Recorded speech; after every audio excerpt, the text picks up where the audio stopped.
Play aggression or mock fighting is a normal part of cat behavior. However, it can be hard to tell at times if your cats are playing or fighting. To determine if they are playing or fighting, observe their body language closely. Additionally, observe the nature of the fight. Cats that are playing usually take turns. If your cats are fighting, break up the fight by making a loud noise or by placing a barrier between the cats. So, we are going to watch about the how to know if cats are playing or fighting. Method 1. Observing their body language. First is listen for growling or hissing. In general, cats that are play fighting will not make much noise. If they do make any noises, you are more likely to hear a meow than a hiss or growl. If you hear an unending succession of growling or hissing, then your cats may be fighting. Step 2. Examine their ears. During a mock fight, cats usually have their ears positioned forward or upright, or only slightly backwards. On the other hand, if you see their ears turned back or positioned back against their head, then it is highly likely that your cats are fighting. Step 3. Look for claws. Cats that are playing typically have their claws sheathed or retracted most of the time. If they are unsheathed, they will not use them to intentionally hurt the other cat. On the other hand, if you see the cats using their claws to cause damage or hurt the other cat, then it is highly likely that your cats are fighting. Step 4. Watch for biting.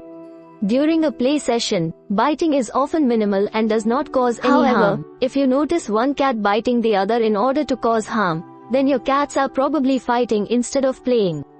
For example, if one of the cats yelps out in pain and hisses or growls, then your cats may be engaged in a fight. Usually, when cats play, they alternate biting one another. If one cat is frequently biting another cat who is trying to get away, it is unlikely that they are playing. Step 5. Observe their body position. Cats that are engaged in a mock fight usually have their bodies positioned forward. Alternatively, if you notice the cats leaning back as they swipe at each other, then they may be fighting. Finally, examine their hair. Cats that are engaged in a real fight will have their hair standing on end. They do this to make themselves look bigger. Therefore, if you see puffed up hair on your cat's tail, body or both, then they are more likely to be fighting than playing with each other. Method 2. Examining the nature of the fight. First is look for reciprocity.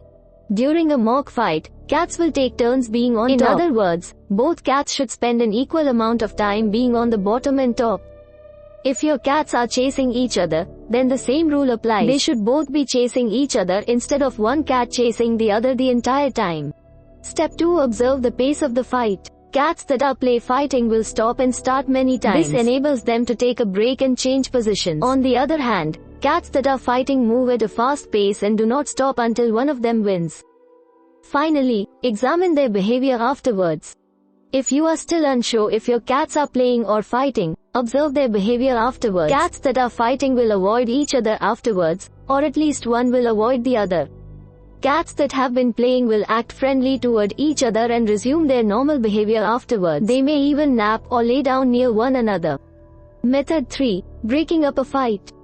First is make a loud noise. Do this by slamming a door, clapping your hands, yelling, blowing a whistle, or by banging pots or objects together to create a loud noise. Hopefully, the loud noise will distract your cats and break up the fight.